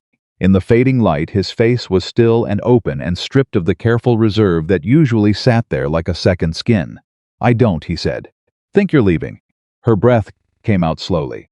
"Then why phrase it that way?" "Because I didn't want to assume." She looked at him. He looked at her. The Montana evening pressed down around the porch with its extraordinary weight and its indifferent beauty and all the silence that this territory seemed to have in endless supply. "Wyatt," she said, rose. It was just names. But names like that, carefully, with full attention, meant something. "Tell me about your fiancée," she said. He went still. She held his gaze. "You mentioned her once. To Tom. I wasn't meant to hear it, but I did." She kept her voice gentle. "I think you've been living around that loss for a long time. I think it's part of why you offered me a room without asking anything in return. I think it's why you work this ranch the way you do. Like living is something you do at the ranch rather than in it." The stillness stretched. Then he said, "Her name was Clara." He said it like something he hadn't said out loud in a while, like a word that had been living inside him too long in the dark. "She died the winter before I bought this land," he said. "Fever. Fast, like they said about Henry. 3 days and then she was gone, and I'd been planning, then planting, and thinking about what the East Field would carry, and I hadn't." He stopped. "I hadn't been paying enough attention." "It wasn't your fault. I know that," he said it quietly. "I know it up here." He touched his temple. "The rest of me took longer." She looked at him and understood something she had been circling for weeks without landing on. The way he moved through this ranch, present, competent, entirely contained. The way he offered decency without expecting anything back. The way he had been protecting everyone except himself for so long that it had become invisible to him. He had built Cole Ranch as a monument to surviving, and he had confused surviving with living for long enough that he'd forgotten there was a difference. "She would have wanted you to live in it," Rose said. "Not just work it." His breath came out in a slow, careful line. "I'm beginning to understand that," he said. He didn't look at her when he said it, but his hand, resting on the arm of the chair, moved just slightly, just an inch toward hers. Not touching, just moving. She looked at that small movement and felt it in places she had thought were too carefully defended to be reached. She did not move away. What neither of them said out loud not that evening, not yet, was that something had already changed between them that could not be cleanly categorized as employer and employee, or landlord and tenant, or even the careful, provisional alliance they had been calling it inside their own heads. Something had been building in the ordinary accumulation of mornings and ledgers and suppers and porch evenings, the specific way two people learn each other's silences and stop being afraid of them. It was not dramatic. It was not a declaration. It was quieter than that, and more durable, the way the things that grow slowly tend to be more durable than the things that arrive all at once. Rose understood this. She had been understanding it for days, maybe longer. In the careful way she understood most things by sitting with it until it revealed its shape. What she hadn't expected was for it to feel like coming home. She had never had a home that felt like this. She had had houses, her father's house, then other people's houses, then a train and a platform and a bench in a strange town. She had learned to carry her home inside herself, in the accounts and the garden work, and the careful attention she paid to whatever she was in the middle of. But this porch, in this light, next to this man, this felt like something outside herself that she could also live inside. That was new. That was terrifying. That was, she thought, worth being terrified of. The letter from Columbus arrived on a Wednesday. She saw it on the kitchen table when she came down in the morning, already opened. Wyatt was sitting at the table with it in his hands, and a look on his face she couldn't immediately read. "What is it?" she asked. He looked up. "The man I wrote to in Columbus." He wrote back. He set the letter on the table between them. "He confirmed everything you told me about Aldrich. He also confirmed something else." She waited. "Aldrich died in January," Wyatt said, "before you left Ohio. The debts attached to your father's estate were cleared as part of his estate settlement. There's nothing following you from Columbus, Rose. No legal claim, no pending obligation, nothing." She stared at the letter. 4 months. She had spent 4 months believing she was carrying a weight that had dissolved before she even boarded the train. She had answered Henry Dalton's advertisement, partly because she had believed she needed to leave Columbus behind, that the Aldrich situation and the whisper campaign it had generated required distance, required a new state, required beginning again, where nobody knew the version of her that Aldrich had designed. But Aldrich was dead. "You're free," Wyatt said. His voice was very quiet. "Whatever you thought you were running from, it's not there anymore." She sat down in the kitchen chair. She sat there for a moment and let herself feel the full weight of that, not the relief, though the relief was enormous, but the stranger, more complex thing underneath it, that she had built her understanding of her own situation on a foundation that no longer existed, and now she had to rebuild that understanding from the ground up. She was not a woman running from a story. She was a woman who had been free for 4 months and hadn't known it. "Rose," Wyatt's voice was careful, "does this change what you want to do?" She looked up at him. She thought about Columbus and the house that had been sold, and the city she had left, and the business she had never been allowed to open. She thought about the spare room with the south-facing window and the kitchen garden with the salvaged carrots and the ledger that had revealed itself to her like a confidence rather than a problem. She thought about a man who had written a letter to Columbus on her behalf without telling her, because he didn't want her to think he doubted her word. "No," she said, "it doesn't change what I want." He looked at her steadily. "What do you want?" She held his gaze across the kitchen table, across the letter and the coffee cups and the ordinary domestic reality of a morning that had just become something she hadn't expected. "To stay," she said. "It is," he said. He said it before she finished the sentence. And the kitchen was very quiet, and the morning came through the windows in the way Montana mornings came, wide and clear and completely without apology. And Rose Bennett, who had arrived in Red Creek prepared for the worst, and found something she hadn't dared to name, finally let herself name it. She looked at Wyatt Cole across the table. He looked back at her. And for the first time since she had stepped off that train with her small suitcase, and her heart already braced for rejection, she was not bracing for anything at all. She looked at Wyatt Cole across the table. And for the first time since she had stepped off that train with her small suitcase, and her heart already braced for rejection, she was not bracing for anything at all, and that absence of bracing, that unfamiliar openness in the place where the armor usually sat, frightened her more than anything Gerald Dalton had ever said or done. Because armor, at least, she knew how to wear.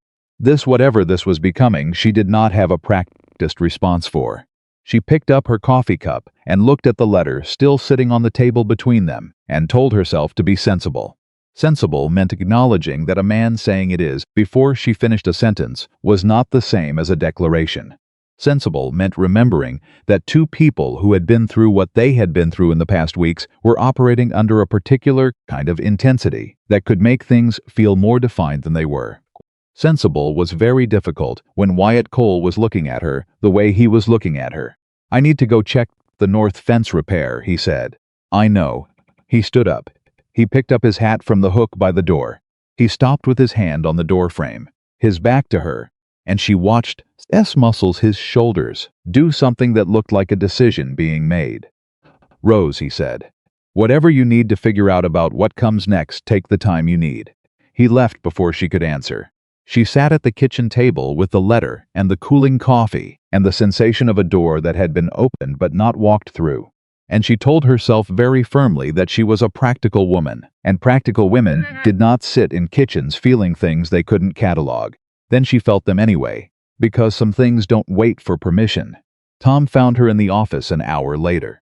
He knocked on the doorframe he always knocked, which she appreciated about him more than she had ever said, and came in with the expression of a man who had information he was not entirely sure was his to deliver. "Something you should know," he said. She set down her pencil. "Tell me." Dalton filed a formal complaint with the county land office this morning. He turned his hat in his hands. "Against the ranch. Against Wyatt specifically. Claims the east boundary line was moved at some point in the last 3 years. Rose felt the cold precision of this move settle over her. "Was it?" "No," Tom's voice was flat and certain. "I've been on this property 11 years. That line hasn't moved. But Dalton's brought a surveyor from Billings who's going to say it has. And he's got 2 men willing to sign statements." She was already reaching for the legal files. "Do we have the original survey documents?" "Wyatt has them. Locked box under the bed in his room. He showed me once. Years ago. Get him." Tom was gone before she finished saying it. She had the land office filing laid out on the desk by the time Wyatt came in, still in his outdoor coat, smelling of cold air and urgency. She pointed at the chair across from her. "Sit." He sat. She walked him through what Tom had told her, and watched his face go through a sequence of expressions: recognition, anger, the particular exhaustion of a man who has been defending the same ground for a very long time and is beginning to feel the weight of it in his bones. "The original survey," she said. "Get it." He came back with a locked metal box and a key on a cord from around his neck.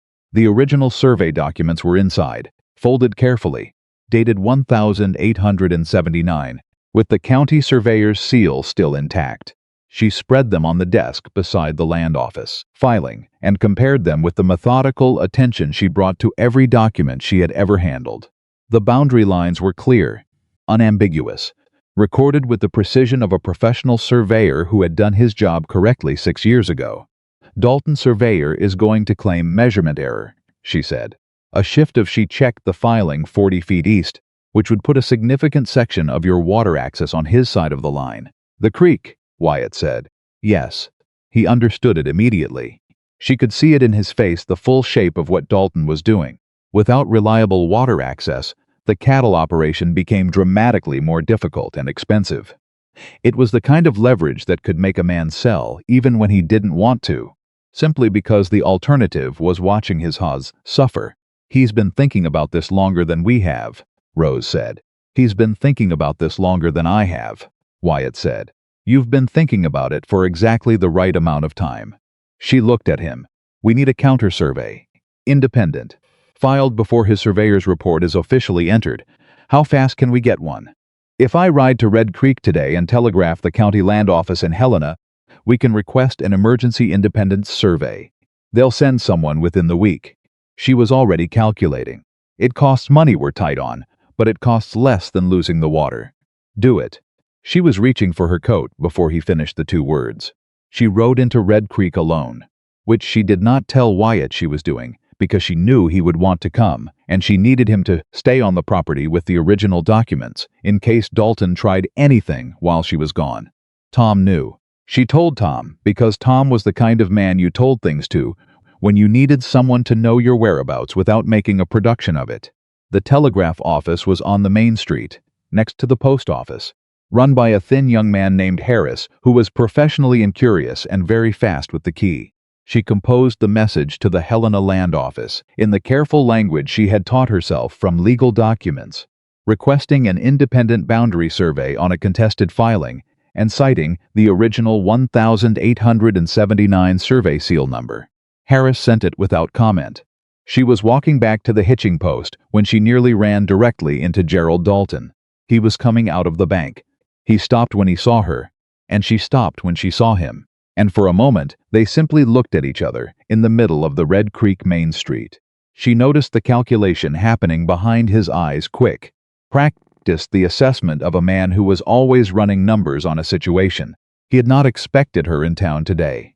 She could see that in the fractional delay before his expression settled into the social ease he used as a mask. "Miss Bennett," he said. "Convenient to see you, Mr. Dalton." She kept her voice pleasant and her eyes direct. "I imagine Cole told you about the land office matter."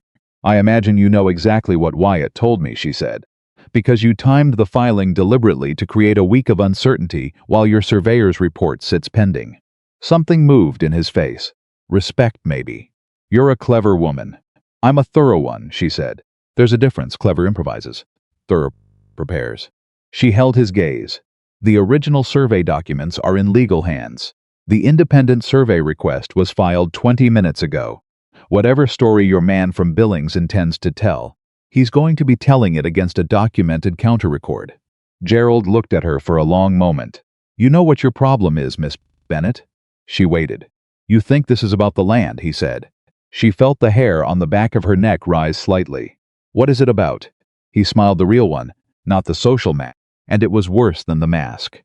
"It's about the fact that Cole's been out here for 6 years turning down every reasonable offer I've made. And he's managed it fine, and then you show up. And suddenly he's got a bookkeeper and a lawyer and a telegraph operator and a woman who rides into town alone to file paperwork." He tilted his head slightly. "You're not protecting a ranch, Miss Bennett. You're protecting a man. And that makes you predictable." She understood what he was doing. He was trying to make her feel exposed, to suggest that her loyalty to Wyatt was a vulnerability he could reach through, that the personal investment she had was something she should be ashamed of or frightened by.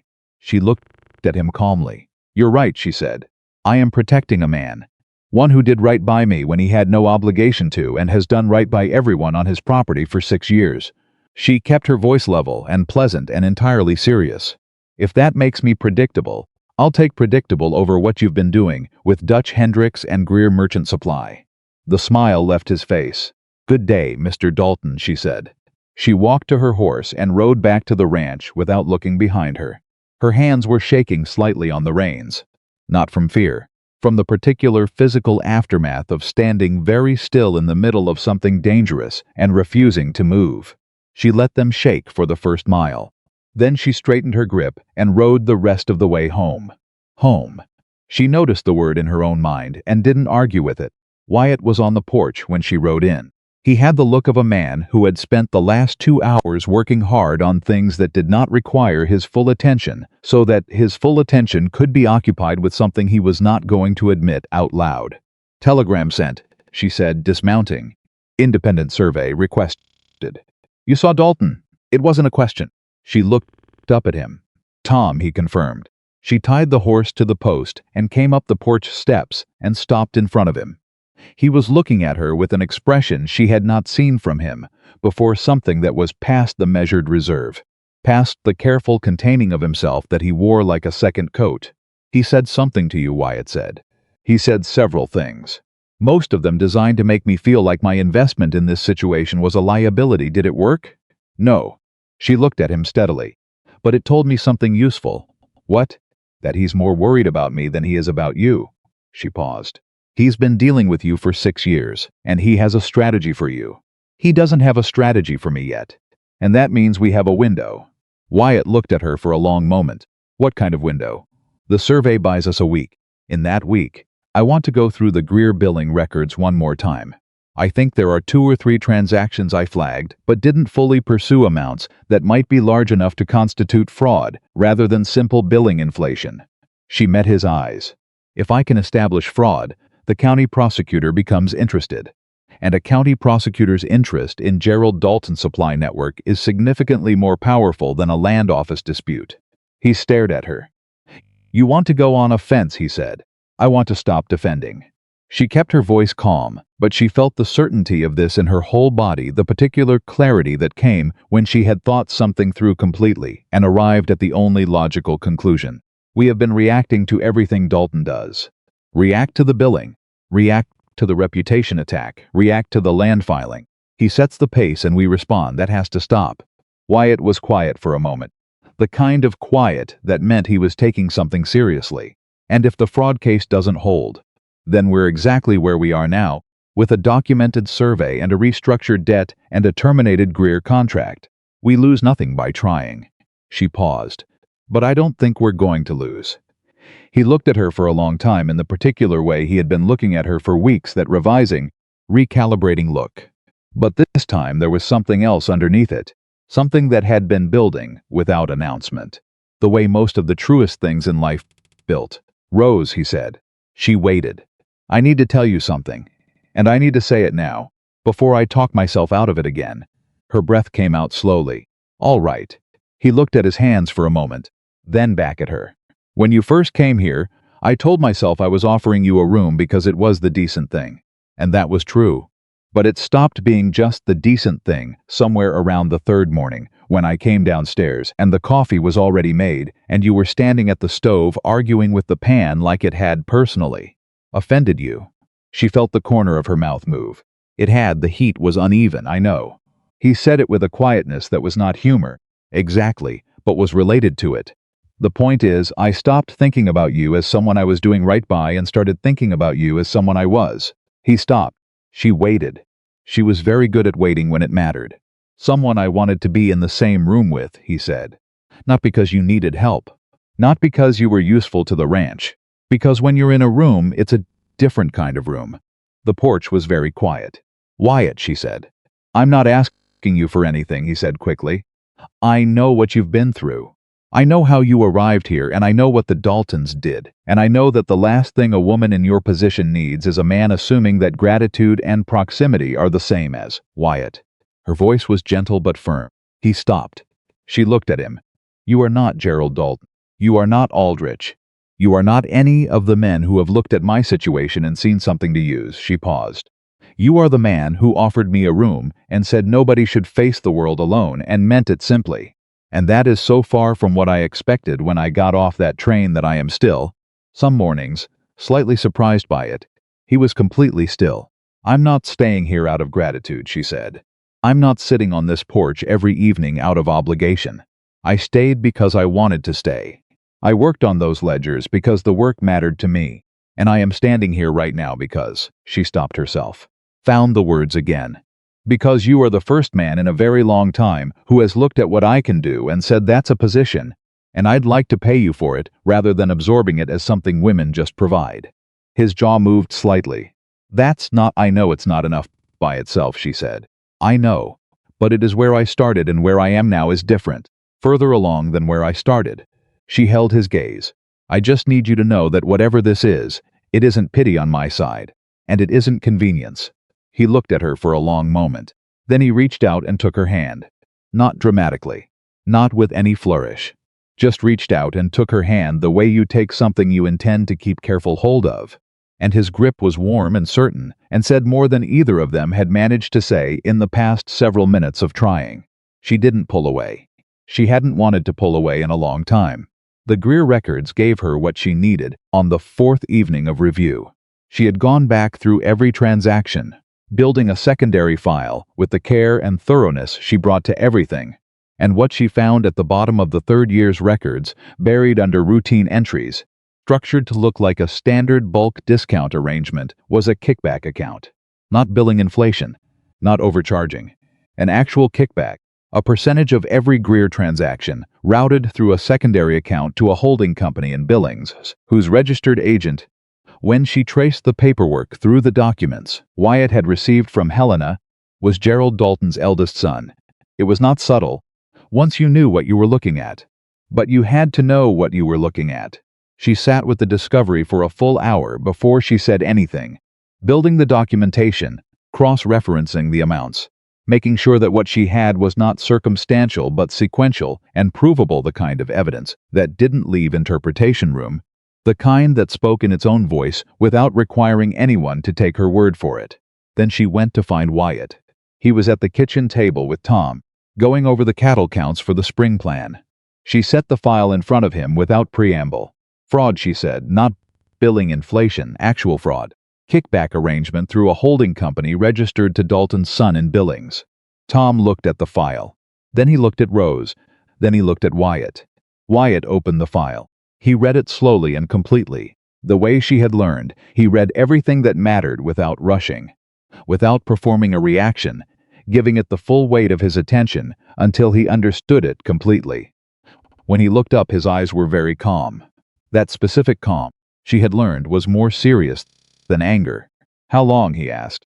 The kickback arrangement appears to start earlier than the Dutch billing issue. I think Dutch was added later as an additional mechanism. The underlying arrangement may go back 3 years. She paused. There's also something else. She turned to the last page of the file. The holding company in Billings. I traced its other registered clients. 3 of them are ranches in this county. 2 of them sold to Dalton within the last 4 years. The kitchen was absolutely silent. He's been doing this to multiple properties, Tom said quietly.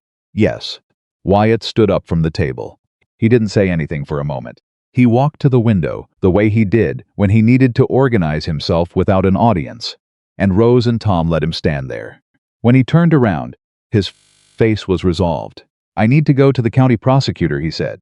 Not the sheriff. Straight to the prosecutor. Yes, Rose said. And I'd like to come with you. He looked at her. I was going to ask. I know. She picked up the file.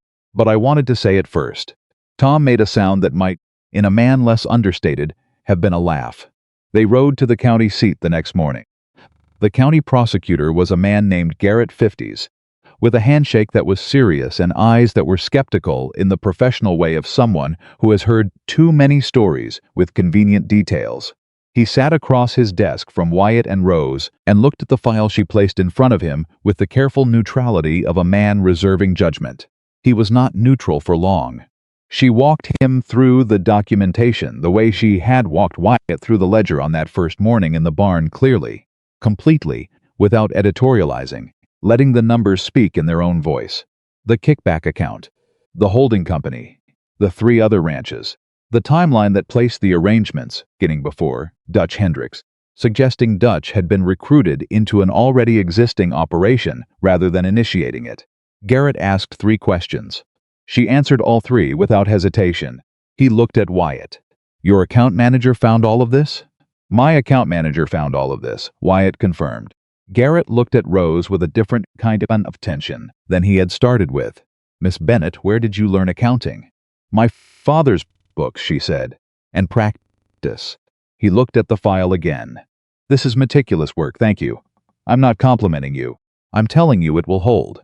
He closed the file. I'm going to need to keep this. And I'm going to need a formal statement from both of you. We expected that, Rose said. Garrett reached for his pen. Mr. Cole, how long has Dalton been after your property? 6 years of offers. 3 years of what's in that file, and you had no idea. I thought I was having bad luck. Garrett wrote something down. The other 2 ranches that sold, do you know the owners? I know one of them, Wyatt said. Cal Reeves. He sold 2 years ago. Said the operation just couldn't sustain. I'd like to speak with him. Garrett looked up. If this is what the documents suggest, we're looking at a pattern that goes well beyond a property dispute with one rancher. The room was very quiet. Rose felt the weight of this moment, the particular weight of something that had started as a survival problem and had become something larger, with implications that reached past Cole Ranch and past Red Creek and past the personal story she had been living inside. Wyatt looked at her. She looked back at him. They had both understood it at the same time. She thought that this was no longer just about staying. It was about what happened to the other ranches, the other families, the other women who might be recruited as labor into a scheme that had been running for years. "What do you need from us?" Wyatt asked. Garrett set down his pen. "Time. Cooperation. And that original survey document for the boundary filing that's a separate matter, but it connects to the pattern." "You'll have it," Rose said. They rode back to the ranch in the late afternoon, and the light did what Montana light did in the hours before evening went wide and gold and slightly unreal, the kind of light that made everything it touched look like it had been placed there deliberately. They rode side by side, which they had started doing somewhere in the past weeks, without discussing it. The horses at an easy pace because neither of them was in a hurry. "You knew this was bigger than the ranch," Wyatt said. "I suspected," she said. The holding company structure was too organized for a single property play. He was quiet for a moment. 3 other families at least. "There may be more we haven't found yet." He absorbed this. "You could have found all of this and said nothing beyond what we needed for our case. Would have been the simpler move." "Yes, why didn't you?" She thought about how to answer that. "Because simpler isn't the same as right," she said. "And because I spent my whole life watching people absorb things they should have fought, because fighting was complicated and took more than they thought they had." She paused. "I have more than I thought I had." It seemed worth using. Wyatt looked at her. The gold light was on his face and his expression was open, in a way it had not been when she first met him openly. After it's been closed for a very long time and has finally, carefully been unlocked. "Rose," he said. "I know," she said. "You don't know what I was going to say. You were going to say something you've been working up to for approximately 2 weeks." A pause. "Am I that obvious?" "Only to someone paying attention." She kept her eyes on the road ahead. "And I always pay attention." He was quiet for a moment. Then he said, "I want to ask you something, and I need you to answer it as yourself, not as someone who thinks she owes me anything for the room or the position." She turned to look at him. "Is this—" He stopped. "Started again. What's happening between us? Is this something you want? Not because it's convenient, not because you're here, and it's easier to say yes than to complicate things. Because you want it." The horses moved beneath them. The light held.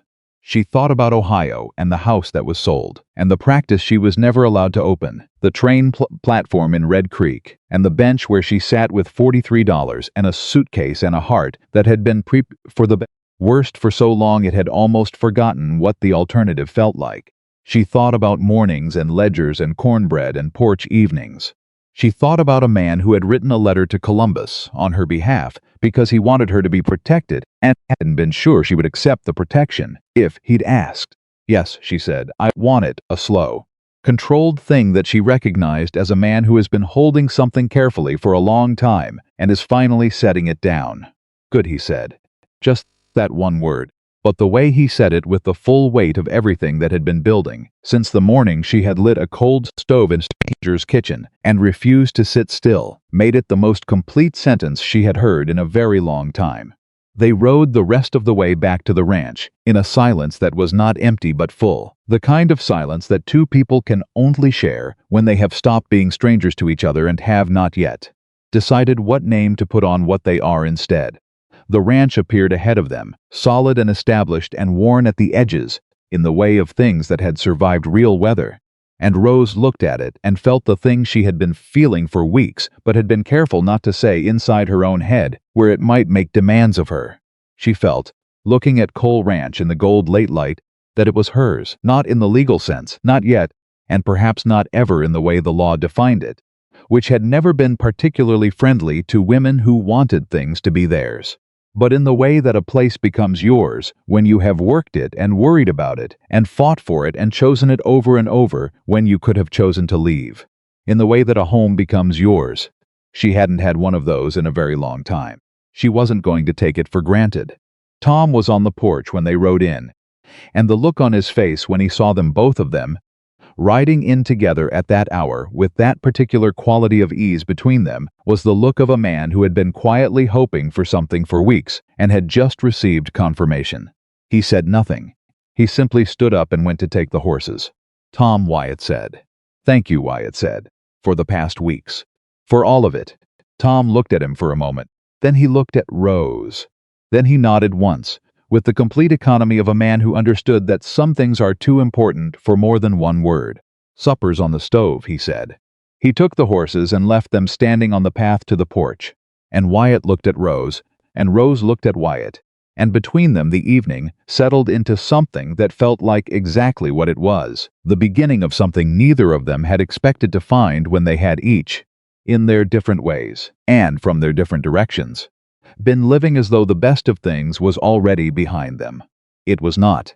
It was, as it turned out, just getting started, and neither of fully understood the size of what they had started until the morning 3 weeks later, when Prosecutor Garrett rode out to Cole Ranch with a deputy and a folder of documents thick enough to require both hands.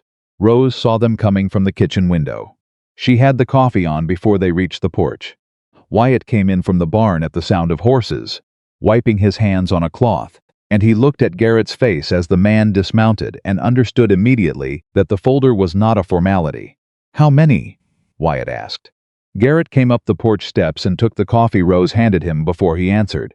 7 properties, he said. Over 5 years. The 3 we knew about. Plus 4 more the investigation turned up, once we started pulling the holding company records. He sat down at the kitchen table and opened the folder. 2 of them sold under what they believed was financial pressure. 2 more had survey disputes filed against them that were quietly dropped once the sale went through. Rose sat down across from him. Dalton bought all of them. Dalton or a subsidiary holding he controls. The structure was designed to obscure the connection. Garrett looked at her. "Your documentation was the thread that unraveled it. Without the kickback account trace, we'd have had a billing dispute. With it we have a pattern." Wyatt looked at the folder. "What happens now?" "Dalton was served this morning." Garrett said it with the particular flatness of a man who has delivered such news before and knows that flatness is the appropriate register. "Fraud charges. 5 counts. His son in Billings faces 2 additional counts related to the holding company." He paused. "The land office has suspended the boundary survey filing pending the fraud investigation. Your east line is not going anywhere." The kitchen was quiet for a moment. Rose looked at Wyatt. He looked back at her. There was something in his face that was not quite relief. Relief was too simple a word for what crossed his expression, but something larger. Something that included relief and exhaustion, and the particular feeling of a man who has been holding a wall steady for years and has just been told he can put his hands down. "The other ranchers," Rose said. "The ones who sold. Is there recourse?" Garrett paused. "That's more complicated. The sales were documented as voluntary. Proving coercion after the fact is," he chose his words carefully, "it's not impossible. But it will require each family to come forward and make a formal statement. Who's reaching out to them?" "My office will. Standard procedure." "I'd like to help with that," Rose said. Both men looked at her. "I'm not suggesting I replace your process," she said, to Garrett. But a letter from a woman who was also targeted, explaining what the pattern looked like from the inside that might reach people who won't respond to a legal office. Garrett studied her for a moment. "That's not an unreasonable idea." "It's a good one," Wyatt said quietly. Garrett closed his folder. "I'll be in touch about statements. In the meantime," he looked at Wyatt directly, "you should know that what was done to this ranch would have worked. It very nearly did. The only reason it didn't is sitting across this table from you." He stood up, took his hat, and left with his deputy. The sound of the horses faded down the road and the kitchen was very still. Rose looked at the table, at the coffee cups and the folder's ghost, the rectangle of space where it had sat, and at her own hands, which were completely steady. Wyatt reached across the table and covered her hands with one of his. He didn't say anything. He didn't need to. The letters went out the following week. Rose wrote them herself, at the kitchen table, in the evenings after supper, while Wyatt sat across from her going over the spring cattle plans, and the fire in the stove kept the room at the particular temperature she had come to associate with safety. She wrote 7 letters to 7 families, or what remained of them. Because 2 of the ranchers had already moved on to other territories, and locating them required Garrett's resources and Tom's memory, and one piece of information from the postal woman in Red Creek who had first told Rose about Henry Dalton's death. She wrote the letters without dramatics and without self-pity, because both of those would have put the reader's attention in the wrong place. She wrote them with facts and with clarity, and with the single personal note that she allowed herself in each one, that she had arrived in Red Creek with $43 and a dead man's name in her pocket, and she understood what it felt like to be maneuvered into a corner by people who counted on your shame keeping you quiet. She was not quiet. She was hoping they wouldn't be either. 4 of the 7 wrote back. 2 of those 4 agreed to make formal statements to Garrett's office. It was not every family. It was not the complete accounting that justice in the perfect sense would have required, but it was 2 more families than had been there before. And it was enough to add 2 additional counts to the fraud case and to make Gerald Dalton's attorney visibly uncomfortable at the preliminary hearing, which Garrett reported back to them with the understated satisfaction of a man who took his work seriously. Rose received this news on a Thursday morning and went directly to the kitchen garden, because that was where she went when she needed to be somewhere with her hands in something real. Wyatt found her there 20 minutes later. He crouched down beside the bed she was working and watched her hands moving through the soil. 2 more counts, he said. Yes. You wrote those letters. I wrote letters. The families made their own decisions. He was quiet for a moment. You know that's not... I know, she said. I'm not minimizing it. I'm just being accurate. She sat back on her heels and looked at him. I spent a long time in Ohio being told that what I did wasn't real work because it didn't have a title or a wage attached to it. I'm trying not to do the opposite thing and overclaim. He looked at her steadily. There's a lot of ground between underclaiming and overclaiming. She looked back at him. I know. I'm still finding my footing on it. He reached over and brushed a streak of dirt off her wrist with his thumb. A small and unhurried gesture, and she felt it in the full length of her arm. You've got good footing, he said. She looked at his hand where it had been. Then she looked at his face. Wyatt, she said. What are we doing? He met her eyes. I think we both know what we're doing. I'd like to hear you say it. He was quiet for a moment, not hesitating, choosing. There was a difference, and she knew it by now. I'm falling in love with you, he said. I've been falling in love with you since approximately the 3rd morning when you told the cornbread pan it had personally offended you. I just needed time to make sure I was saying it because it was true, and not because I was afraid of being alone. She sat very still. Are you afraid of being alone? She asked. I was, he said. For a long time I mistook that fear for contentment. I told myself I was fine with the way things were. He paused. You arriving made it very difficult to keep telling myself that. Because I disrupted the routine. Because you made the routine worth having, he said. There's a difference. She looked at him in the kitchen garden with the Montana morning doing its indifferent, beautiful thing all around them, and she felt something inside herself complete, not fill in, because it had not been empty exactly, but complete, the way a sentence completes when the last word arrives, and you understand that every word before it was necessary. I love you too, she said. I've been extremely careful not to say it until I was certain it wasn't gratitude or relief or proximity. And now? Now I'm certain. She met his eyes. It's none of those things, it's you. He looked at her for a long moment. Then he reached out and took her face in both his hands. Gently, the way you hold something you are not going to drop, and he kissed her with the same quality she had come to understand, as essentially Wyatt Cole, unhurried, certain and meaning exactly what it said. She kissed him back. The kitchen garden was very quiet. Somewhere across the ranch, Tom made a sound that carried in the still morning air a brief, distinct sound, like a man who has just received extremely satisfying news and is exercising considerable restraint about it. The formal charges against Gerald Dalton were filed 6 weeks after Garrett's first visit to the ranch. Red Creek received this information the way small towns receive significant news all at once and from 12 directions simultaneously, with varying degrees of accuracy and a collective adjustment of posture that was visible if you knew how to look for it. People who had gone carefully neutral during the weeks of uncertainty now found their positions. Most of them landed where Rose had suspected they would land once the facts were sufficiently public on the side of a rancher who had been defrauded, and on the side of the woman who had found the evidence. Mrs. Harding came to the ranch. Rose did not expect that. She was in the office when Tom knocked on the doorframe and said, with an expression of diplomatic neutrality, that there was a woman at the front door. Miss Harding was standing on the porch with a covered dish and the expression of someone who has rehearsed, she intends to say, and is now questioning whether the rehearsal was adequate. "Miss Bennett," she said, "I want to apologize." Rose looked at her. "Come in." They sat in the kitchen, and Mrs. Harding explained herself with the particular directness of a woman who had decided that honesty was going to be less comfortable in the short term and more comfortable in the long term. Gerald Dalton's wife was her cousin's neighbor.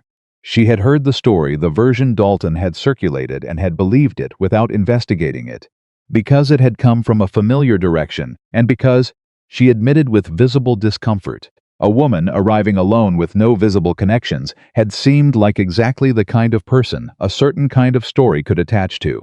"I was wrong," she said, "and I made it worse by not speaking to you directly." Rose looked at her across the kitchen table. She thought about anger. She had some. She was honest enough to know that, and she thought about what anger would accomplish in this particular kitchen with this particular woman who had come here of her own will and used the word apologize without qualification. "I appreciate you saying it," Rose said directly. Mrs. Harding seemed to exhale something she had been carrying. "The dish is apple, it keeps." "Thank you." They talked for 20 minutes about things that had nothing to do with Dalton, or the fraud case, or reputation, or any of it about the kitchen garden, about the coming winter, about a recipe Mrs. Harding had for preserved carrots that she thought Rose might find useful. When she left, she shook Rose's hand at the door, with the grip of a woman who intended the gesture to mean something. Rose watched her ride away and stood on the porch for a moment. Wyatt came around the side of the house and stopped when he saw her expression. "Good or bad?" she said. "Unexpectedly good." He came up the steps and stood beside her. "People can surprise you." "Yes." She looked at him. "You did." He looked back at her. "Is that a complaint?" "It is absolutely not a complaint." The question came on a Sunday in November, which was unremarkable in its approach, and entirely remarkable in what it contained.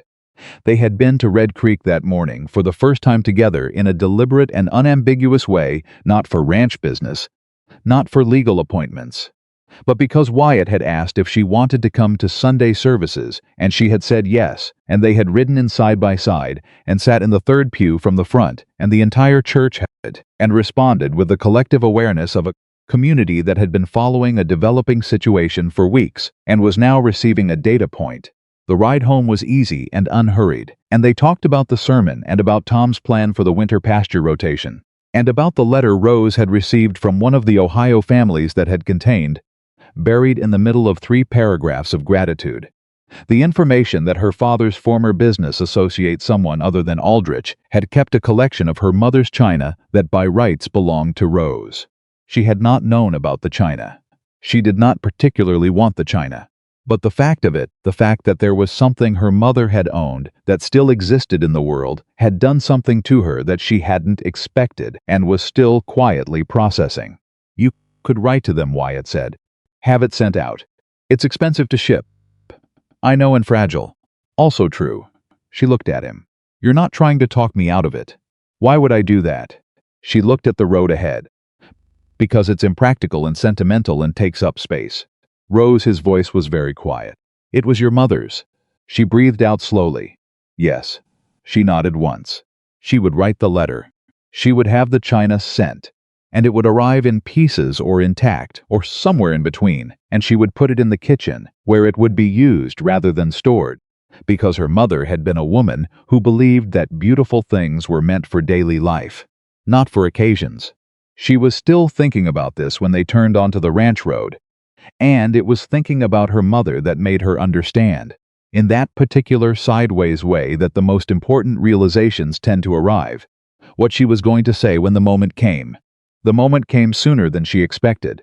Wyatt stopped the wagon at the front of the house and helped her down, a gesture he had started making, not because she needed help, but because he had decided, somewhere along the way, that small deliberate courtesies were a language worth speaking. She took his hand and stepped down, and he didn't let go immediately. He held her hand and looked at her and said, "I'd like to ask you something." She went still. "I want to do it properly," he said. "I've been thinking about how to do it properly for 3 weeks, and I've landed on the conclusion that properly for us, probably looks different than it does in most situations. Because most situations didn't start with me offering a stranger a room in exchange for nothing, and her taking it apart from the inside until it was something worth living in. Her heart was doing something inconvenient. "Wyatt," she said. "Let me finish." She let him finish. "I am not a poetic man," he said. "I don't have a speech. I have the fact that every morning I come downstairs, and the coffee is made, and you're at the table. It starts making sense for pizza. It didn't before you were in it. I have the fact that you looked at this ranch and saw what it needed, and gave it that, without being asked. I have the fact that you stood on this porch and faced Gerald Dalton and didn't move. And I have the fact that when I watch you, I see a woman who has been underestimated her entire life and has never once let that become the truth about her." She was not going to cry. She was completely certain she was not going to cry. "I want you to stay," he said. "Not as an employee. Not as someone I did right by once and feel responsible for. As my wife. As the person this ranch belongs to as much as it belongs to me, which it already does in every way that matters." He paused. "If you want it." She looked at him. She thought about the train platform in Red Creek and the bench and the $43 and the dead man's name. She thought about the moment she had climbed up to this man's wagon bench and refused to look back at Gerald Dalton. She thought about cold stoves and cornbread pans and evening ledgers and porch chairs and the specific quality of a silence she had learned to live inside as though it had been built for her. She thought about her mother's china, coming across the country in a crate, going into the kitchen of a house that would be hers. "Yes," she said. She said it the way she had always said the things that were completely true without qualification, without hedging, without making it smaller than it was. "Yes," she said again, because it deserved saying twice. He brought her hand to his lips. Not dramatically. Not with flourish. With the same complete and unhurried certainty that was so entirely him that she felt it settle into her like something that had always been meant to be there. Tom was visible at the corner of the barn. He had clearly been there for some time. He turned around and walked back the way he'd come, with the dignity of a man who had seen exactly what he'd hoped to see and intended to give them the privacy of pretending he hadn't. They married in December, in the Red Creek Church, on a morning that was cold and clear and lit, with the particular winter light that made everything look deliberate. It was not a large wedding. Rose had no family to bring from Ohio and had not expected any, but she had Mrs. Harding, who had become, in the months since her kitchen table apology, something that functioned with surprising reliability, like a friend. She had the two families who had filed statements with Garrett's office and had driven a considerable distance to attend, not because they were invited, but because they had decided they wanted to be there, which Rose found more moving than any formal invitation could have been. She had Tom, who had apparently owned a suit that nobody knew about, and who wore it with the slightly stiff dignity of a man determined to do an occasion justice. The ceremony was brief and real. The minister had known Wyatt for 6 years and had the sense to say so, to speak about him as the man he actually was rather than the man occasions sometimes required people to perform. Rose appreciated this. She had been to weddings where the people being married were described as strangers, and she had always found it faintly melancholy. When the minister asked if she took this man, she looked at Wyatt. He was already looking at her. "I do," she said. He said the same words back with the full weight of a man who understood what words were for. The fraud case against Gerald Dalton concluded in the spring. She was in the office, her office, with her name on the account ledgers and a desk that had been positioned to catch the morning light when Garrett's letter arrived. Wyatt brought it in and set it on the desk without opening it, which was the kind of courtesy she had come to expect from him and never stopped appreciating. She opened it. 3 counts of fraud, guilty verdict on all 3. Restitution ordered to the 2 families who had made formal statements. Dalton's son in Billings facing a separate proceeding.